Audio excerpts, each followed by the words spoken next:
санаа наваа Бумачрын Цалмасран гэдэг би 8 дугаар сургуулийн 4 А ангид сурдаг. Би Сорбон Сампин 2015 онд орж байгаа. Одоо жил гараа явж байгаа. Сорбон Сампин гэдэг нь одоо чэжээрээ бодож сампин дээрээ анзаан хийж бодохыг хэлнэ. Анзаан гэдэг нь толгой дотроос сампингаа төсөөлөд бодохыг хэлнэ.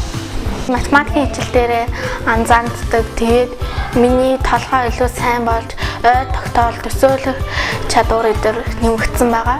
Дасгалуудын өөрөө яг ингээд мэгшээ сураад авчвал гайгүй байдаг.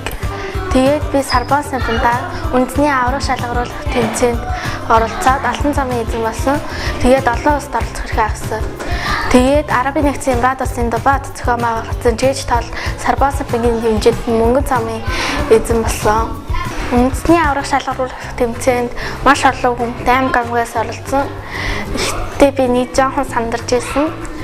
Олон улс гэхээр маш их сандарч ирсэн. Тэгээ мөнгөн цамын эзэн болсон. Энд намайг олон улсад явхад гэр бүл ах дүү сургуулийн маань багш маань их тусалсан. Аав ээж маань сампингаа сайн бодоорой, тэмцээнд орж олон медаль аваарай л гэж хүсдэг.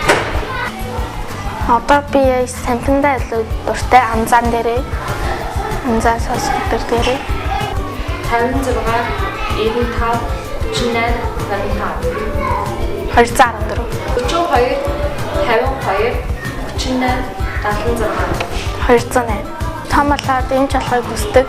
Тэгээд энэ Сорбон Сампинда би тэгээд удаа явъя гэж бодож байгаа.